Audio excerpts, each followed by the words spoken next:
Good morning class. Welcome to Kholeshwar genius CBSE school Ambajogai. Kholeshwar genius CBSE school में आप सभी का स्वागत है। ये हमारी हिंदी की तासिका है। आज हम जानेंगे हिंदी के व्याकरण के बारे में। पिछली तासिका में हमने जाना कि संज्ञा किसे कहते हैं।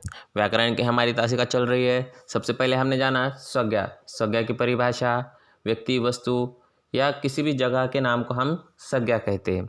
उसके बाद हमने जाना कि संज्ञा के भेद क्या होते हैं, किन किन चीज़ों को हम संज्ञा कह सकते हैं और संज्ञा अलग अलग विशेषण से या नाम से संज्ञा कैसी बनती है, ये हमने देखा। आज हम जानेंगे व्याकरण का अगला भाग, सर्वनाम के बारे में, जिसे हम अंग्रेजी में प्रोनाउन कहते हैं। इसमें हम जानने वाले हैं उसकी परिभाषा, उसके प्रकार और इसका व्याकरण में क्या महत्व होता है, इसके बारे में हम जानेंगे। सबसे पहले देखते हैं सर्वनाम की परिभाषा।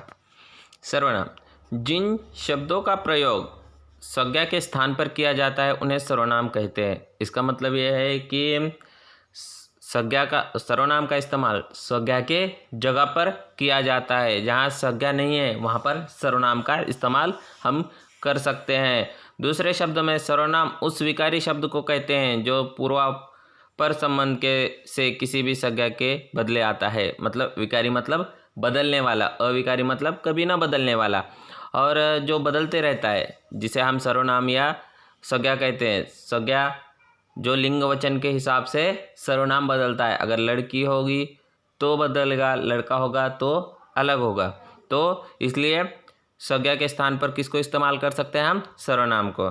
सरल शब्दों में सब नामों को, सर्वनामों को के बदले, संज्ञाओं के बदले जो हम शब्द यूज़ करते हैं या उपयोग करते हैं उसे हम क्या कहते हैं?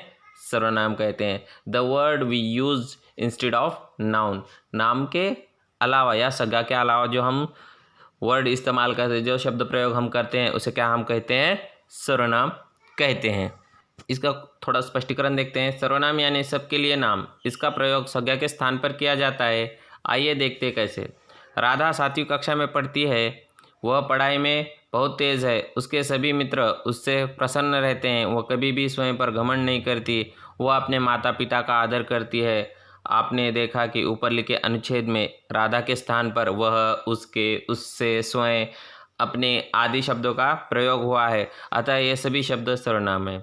देखो, हर बार हम राधा ही यूज़ कर सकते थे, लेकिन राधा की जगह पर वह, उसके, उससे, स्वयं, अपने, ये सब जो वर्ड इस्तेमाल किए गए हैं, जो शब्द प्रयोग किया गया है, उसको हम क्या कहते हैं? उसको हम सर्वनाम कहते हैं। उसके प्रकार हम नाम भी यूज़ कर सकते थे। जैसा राधा 7वीं कक्षा में पढ़ती है, राधा पढ़ाई में बहुत तेज़ है, राधा के सभी मित्र उससे बहुत प्रसन्न रहते थे, ऐसा हम यूज़ कर सकते थे। लेकिन हमने राधा वर्ड रिपीट ना करके हमने क्या किया है? वह, उसके, उससे, स्वयं या फिर वह, अपने, ये सब वर्ड यहाँ पर इस्तेमाल किए गए हैं। इसको हम क्या कहेंगे? इसको हम सर्वनाम कहेंगे। इस प्रकार संज्ञा के स्थान पर आने वाले शब्दों को हम क्या कहते हैं? सर्वनाम कहते हैं। मैं, तू, वह, आप, कोई, यह, ये, वे, हम, तुम, कुछ, कौन, क्या, जो, सो, उसका आदि सर्वनाम शब्द हैं। अन्य सर्वनाम शब्द भी इन्हीं शब्दों से बने हैं जो लिंग वचन कारक की दृष्टि से अपना रूप बदलते हैं। जैसे मैंने आपको पहले कहा कि लिंग वचन यानी लड़का होगा तो अलग, लड़की होगी तो अलग, और वस्तु होगी तो अलग।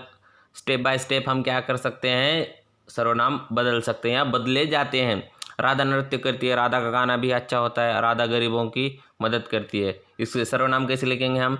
राधा नृत्य करती है, उसका गाना भी अच्छा होता है और वह गरीबों की मदद भी करती है। यहाँ पे हमने क्या किया? उसका और वह, ये दो सर्वनाम यहाँ पर यूज़ किए हैं। आप देखते हैं कुछ अन्य उदाहरण। देखिए, यहाँ पर कुछ अन्य उदाहरण आपके लिए हैं। सुभाष एक विद्यार्थी है। वह मीन्स सुभाष रोज स्कूल जाता है।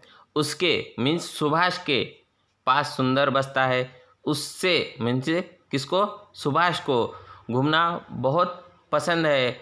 उपयुक्त वाक्यों में सुभाष शब्द संज्ञा है तथा इसके स्थान पर वह, उसके, उसे, वह संज्ञा सुभाष के स्थान पर प्रयोग किए गए हैं, इसलिए ये क्या है? सर्वनाम है।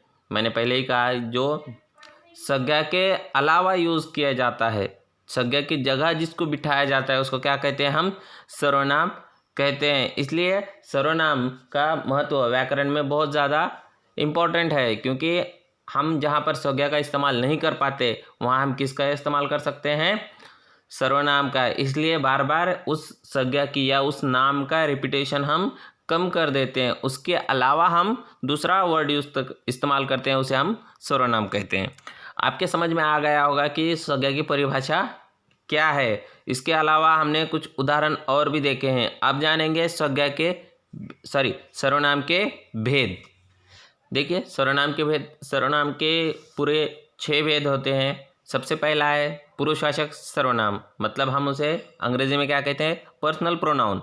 निश्चयवाचक सर्वनाम मीन्स डेमॉन्स्ट्रेटिव प्रोनाउन। अनिश्चयवाचक सर्वनाम इनडेफिनेट प्रोनाउन।